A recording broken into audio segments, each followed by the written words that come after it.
На 24 јануари 1989 година, 42-годишниот незавршен студент по право бил облечен во светло-сина кошула и темни панталони. Влегол во една мала просторија во која се наоѓал само еден стол, односно една столица. Неговата глава и десна рака били избричани. Персоналот му ставиле појас околу стомакот и го врзеле за столот. Му ставиле електроди околу градите кои биле поврзани со електричен вод. Човекот кој седел на столот упатил нем поздрав кон својот адвокат кој бил карши него и кон свештеникот кој бил исто така во просторијата, кој поминал цела ноќ заедно со него на молитва. Прошепотил доволно гласно да го слушна адвокатот. Би сакал да ги пренесете моите поздрави до мајка ми и до моите пријатели.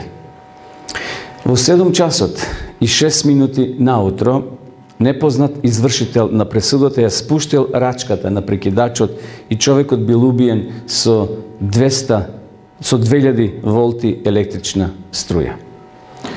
Ова момче или овој човек се викал Тед Банти, злосторник кој признал 23 убиства на млади жени и бил осумничен за уште 10 други убиства. Последна минута струјата била исклучена. Влегол доктор, лекар да го прегледа. Точно во 7 часот и 16 минути Тед Банти бил прогласен за мртов. Надвор од затворот во Флорида, пред затворот се собрале толпа луѓе носејќи транспарентни со мрачни надписи, како на пример "Испечи се во мир", "Ова звоно е за тебе" и други надписи. Диск џокејот на локалното радио ги повикал преку своето радио сите млади слушатели да ја исклучат струјата во нивните домови, за да има доволно струја да се изврши смртната казна врз ова момче. Светот бил презадоволен што сепак на крајот се ослободиле од Тим Банти. Браќи и сестри, такви смртни пресуди слушаме дека има во светот, посебно во Америка или во тие држави кај што има смртна пресуда. Кај нас во Македонија нема, например, за најголемите злосторства се добива најголема казна на години, меѓутоа смртна пресуда кај нас нема. Но во некои држави се уште има, претежно таму во Америка. Читаме за такви настани. Но ајде да видиме дали во Библијата имаме смртни пресуди. Дали во Библијата имаме настани кои ќе ни укажат дека и Бог ја употребувал смртната пресуда. Кога учитаме Стариот Завет имаме доста. Сега ние немаме време да ги споменеме сите, но во текот на ова предавање ќе споменеме успат некои такви. Меѓутоа, би сакал да читаме во Новиот Завет за една таква смртна пресуда. Кога го читаме Стариот Завет, имаме суморни денови на Стариот свет. Сеќавате кога Бог ја отворил земјата, колку луѓе загинале? Неколку илјади, така? Има такви смртни пресуди од страна на Бога. Но кога ќе најдеме таков настан во Новиот Завет, навистина понекогаш малце сме вознемирени. Ајде да отвориме во Дела 5 глава. Овој настан често пати е проповедан од ова место, сме размислувале, но еве ќе биде предмет и нова наше денешно кратко размислување. Станува збор за Ананија и Сафира. Имаме 11 стиха во 5 глава. Јас ќе покушам побрзо да ги прочитам ради времето. Вели: а еден човек по име Ананија со својата жена Сафира продаде еден имот и задржа од цената со знаење на жената и донесе еден дел и го стави пред нозете на апостолите. А Петар му рече: Ананија, зашто сатаната го исполни твоето срце да го излажеш Светиот Дух и да задржиш од цената на нивата? Не беше ли твое додека не беше продадена? А кога ја продаде, не беше ли во твоја власт? Зошто го наоми тоа нешто во своето срце? Не ги излага луѓето, туку Бога. Кога Ананија ги чу зборовите, падна издивна и голем страв ги обзеде сите кои го чуа тоа. А помладите стана, го завитка, го изнесоа и го погреба. А кога помина околу 3 часа, влезе и неговата жена, не знаејќи што станало. Не знам како тоа жената да не знае за мажот, меѓутоа сепак и погреб се направило, но очигледно сега настанот е така прикажан. А кога помина околу 3 часа, влезе неговата жена, не знаејќи што станало. И Петар ја праша, кажи ми, дали за толку ја продадовте нивата? И таа рече, да, за толку. И Петар ја рече, зошто се согласите да го искушувате Господовиот дух? Еве веќе пред вратата се нозите на оние кои го погребаат, твојот маж ќе те изнесат и тебе. И сега кулминација и веднаш падна до неговите нозе и издивна, а кога младите луѓе влегоа, ја најдоа мртва, ја изнесоа и ја погребаа до низиниот маж. И голем страф ја опфати целата црква и сите кои го слушнаа тоа. Овој настан се случил непосредно после Христовото воскресение, после неговото вознесение, мислам на Исуса Христа, и ова приказна спаѓа во оние суморни, сиви, тешки денови за апостолската црква. Такви настани може не ни се малце чудни во Стариот Завет, зашто ги има повеќе, но во Новиот Завет така Бог драстично да реагира, навистина е страшно. Црквата била тек во повој, црквата тек почнувала да расте, тек се формирале темелите и очигледно Бог изреагирал на еден така драстичен начин. Во претходните стихови, ако читаме, ќе видиме дека црквата пее, радосна е, се крштават на илјадници луѓе, нови луѓе доаѓаат, нови верници, а секој нов верник кој ќе дојде во црквата, тој е стимулан за нас постарите. Мотив да работиме, да бидеме свесни дека Бог ја води ова црква. Замислите, илјадници луѓе да се крштаваат и одеднаш како гром од ведро небо се случува во апостолската црква. Во тоа време, вели текстот, или велат стиховите претходни, немало сиромашни во црквата. Замислите, нема сиромашни. Зошто? Затоа што по некои непишани правила, луѓето продавале и носеле во црква дел од своите имоти. Тоа не било закон, не било правило, меѓутоа сепак потикнати од заедништвото, зашто во почетокот ги имало малку, луѓето тоа што го имале, некој го продава и го носи во црковната благајна. Никој не гладувал, сите биле среќни и радосни. Да се зборува за смртна казна во тоа почетно време, навистина би било невозможно. Но еве, ова приказна овде е поместена во 5 глава со цел да не подсети дека Бог изреагирал на еден така драстичен начин. Приказната почнува со првиот стих со името Ананија. Што значи името Ананија? Ќе ве подсетам, тоа е еврејско име и значи Господ е милостив. Не знам дали бил Господ милостив кон него, кога така драстично изреагирал. Господ е милостив или Господ е добар. Името на неговата жена е од арамејско потекло и значи прекрасна. Интересно каков пар. Добар и прекрасен, односно прекрасна. Значи, пред нас еден настан каде што човекот се вика Бог е добар, а неговата жена е прекрасна. Како иронично звучи кога ја знаеме сега, го знаеме крајот на оваа приказна, на овој настан. Вториот стих ни открива и задржа од цената со знаење на жената и донесе еден дел и го остави пред нозете на апостолите. Треба да кажеме на почетокот, да ни биде јасно и нам, и на сите оние кои го читат овој настан, зашто се збунуваат. Каков е тој Бог кој бара нешто, кој е трагичен, кој трагично ги казнува овие луѓе? Не било грев да се продаде нива, не било грев да се задржи од парите од продадената нива. Никој не ги оптеретувал луѓето да носат пари во црква. Реков, тоа било непишано правило. Библијата зборува за едно друго правило, 10% да дадеме. Меѓутоа, ова нема врска со она што Господ го кажува како правило. Може ли дури сите пари да ги задржат и да не одговорат ниту пред Бога, ниту пред црквата? Носењето на парите пред црквата, односно пред апостолите, зависело од нивната добра волја и од нивната дарежливост. Сепак, овој брачен пар договорено рекле ќе однесеме еден дел од ова и се било во ред до тука. Но кога апостол ги прашува дали за толку го продадовте имото, тие рекле да. Тука бил проблемот на нивната лага. Сепак, со други зборови, тие сакале да еден дел се покажат во јавноста како луѓе кои даруваат, како луѓе кои сака да помогнат, но сепак не биле искрени кога апостолот ги прашува дали за толку пари ја продадовте нивата. И текстот вели тие сокриле. Зборот сокри или задржи се појавува и во Стариот Завет, ќе ве потсетам сега, кога Ахан бил прашан дали кај се парите, тој рек, што вели? Не знам. Ги сокрил, знаете, доле ги закопал. Не ги кажал како што требало. Тој го сокрил пленот, што требало да го пријави кај Ерихон, пленот кој го зел, требало да го пријави. И тој си навлекол несреќа не само на себе, туку и на израелскиот народ.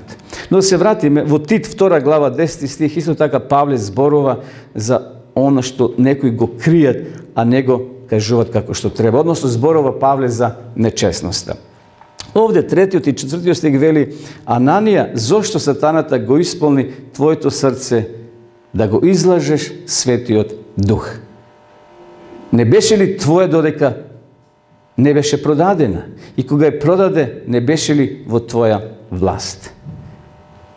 Петар всушност му дава прилика, браќи и сега на Ананија да ја поправи својата грешка. Петар му кажува: Ананија, зошто така работиш? Еве сега имаш прилика да се поправиш, да кажеш не, ја продадовме за 1000 гроша, меѓутоа решивме 100 гроша да дадеме на црквата. И никој никому не би имал проблем да му прави. Меѓутоа, очигледно, тој се држал до планот кој бил договорен. Петар, како водаш на тогашната црква, му вели: брате Ананија, не лажиш нас, туку го лажиш Бога, Светиот Дух.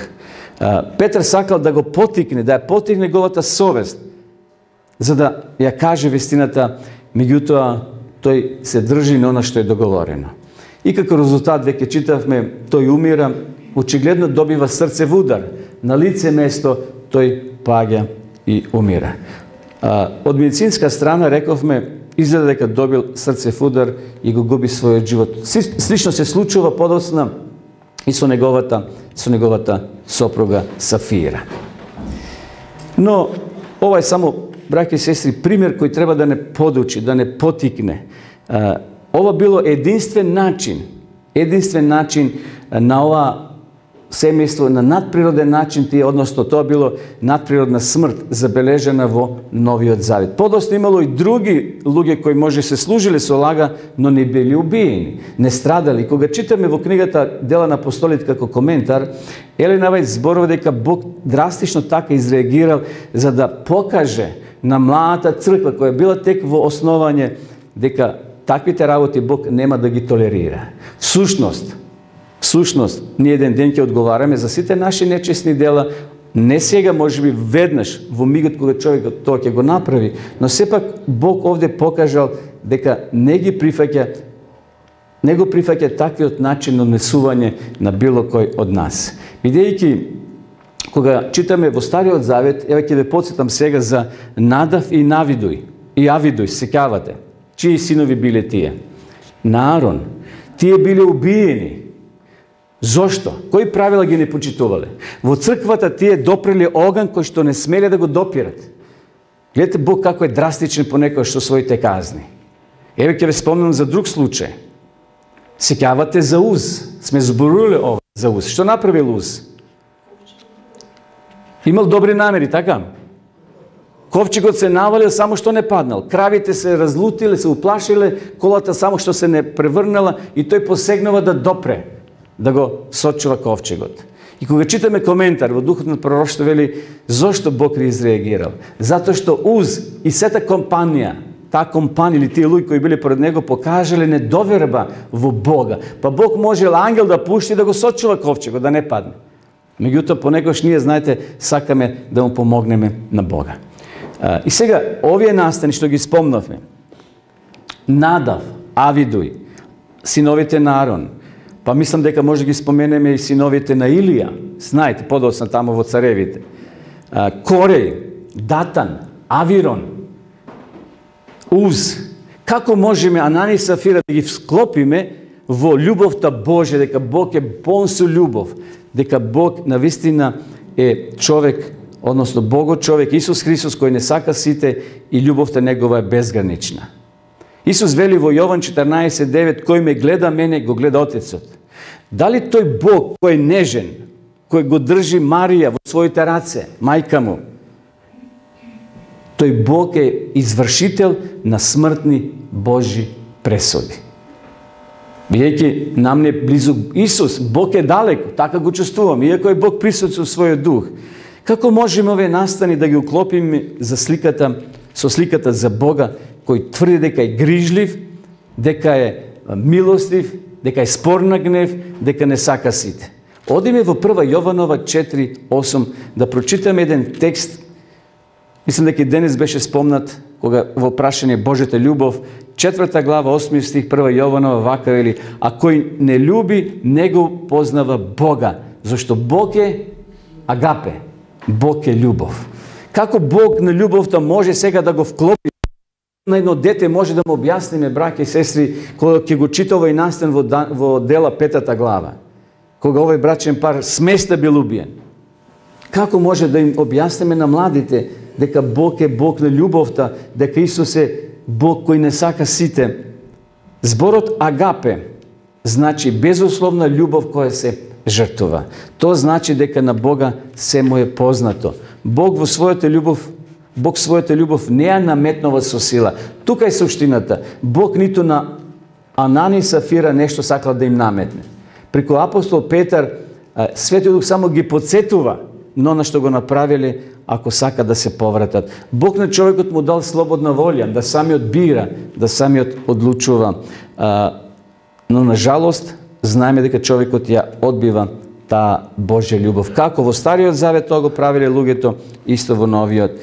Сепак човечкиот однос кон Бога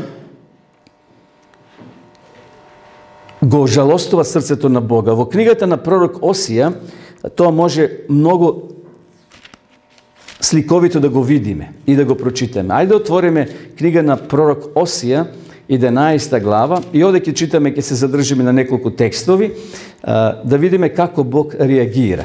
Со каква слика Бог се служи. 11 глава, од 1 до 4 стих. Послушайте што пишува. Додека Израел беше дете, јас го љубев, го повикував, мојот син од Египет, но колку повеќе го викав, се подалеко одеа од мене. Им жртвуваа на валовите идоли, им кадеа на киповите.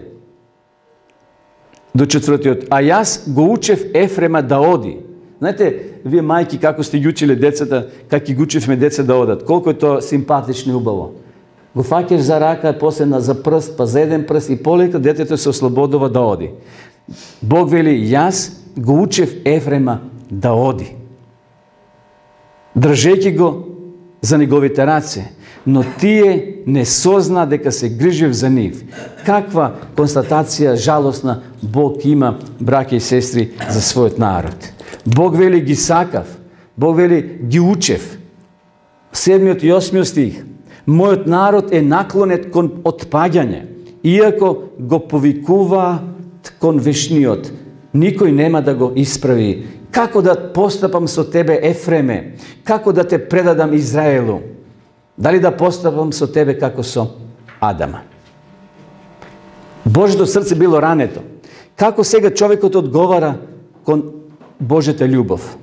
Навистина, браќа и сестри, Бог им дал слободна волја на сите луѓе, па и на бунтовниците, па и на Анани и Сафира, да самите одлучат што ќе направат со парите што ги добиле од продадената нива.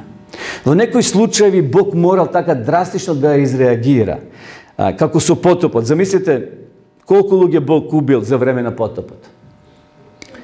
Според некои истражувања, околу 7 и нешто милиарди во тоа време имало живи луѓе. Замислите како денешната популација преку 7,5 милиарди луѓе има.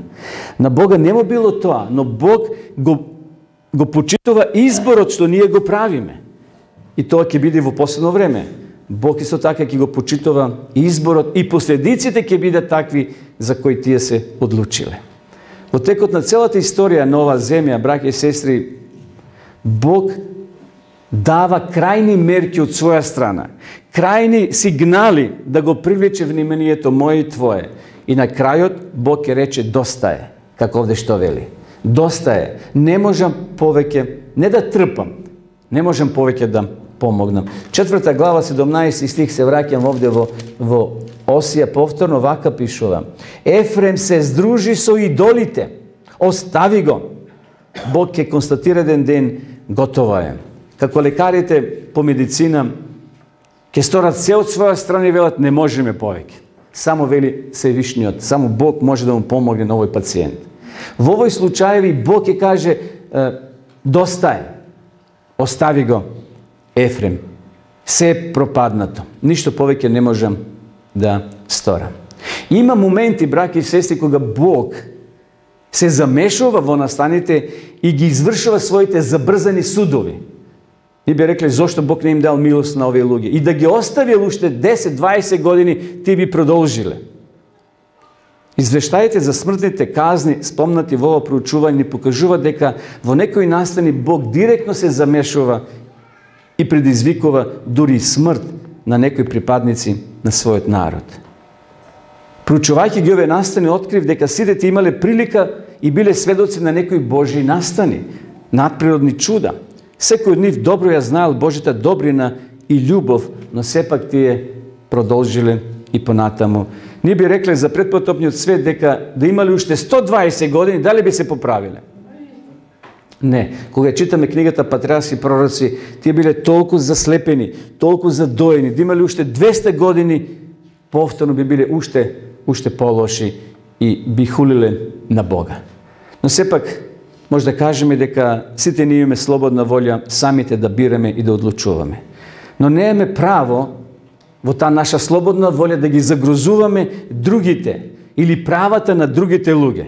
Ако јас имам право да се бунам, ако јас имам право да не верувам, тогаш треба да му дозволам на другиот кој има право да верува, кој има право да прифаќа.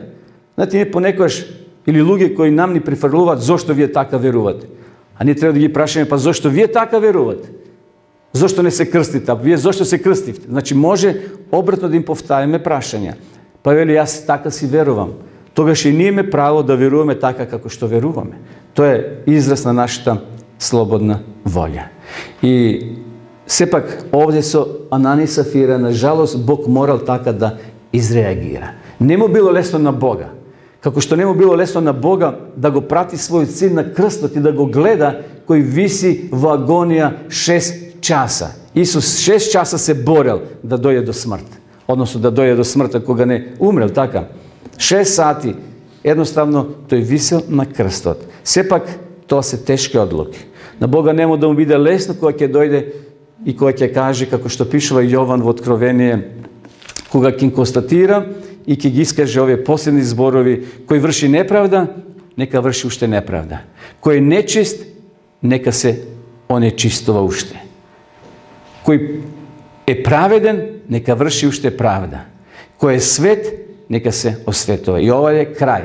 Овде амин. Нема повеќе продолжување. Нема повеќе милост. Нема повеќе ајде да му дадеме прилика. Ајде како на смоквата се сеќавате во Новиот Завет, кај што дошол Господарот и не нашол ниедна смоква и рекол, ајде да ги дадеме уште малку прилика. Да окопаме, да не ѓубриме, па можеби уште една година на милост. Ова е крајот овде. Овде повеќе нема милост. Нема да му биде лесно на Бога. Да донесе и една и друга одлука. Но Господ, браќи и сестри, не сака сите нас. Нека навистина овој пример што го спомнавме со Анани и Сафира само не потсети дека сите ние имаме право на избор. Бог го почитува правото на нашиот избор. Но ако се одлучиме за лошо, тогаш неминовно ќе дојдат и лошите работи како последица на нашиот избор. Еремија 31:3 и тука превршуваме. Господ му се јави од далечина. Те љубам со вечна љубов. Затоа ти запазив милост. Без разлика колку сме паднати, без разлика што е да се случи во нашиот живот, ако станеме, ако погледнеме горе, таму ќе е вечната љубов.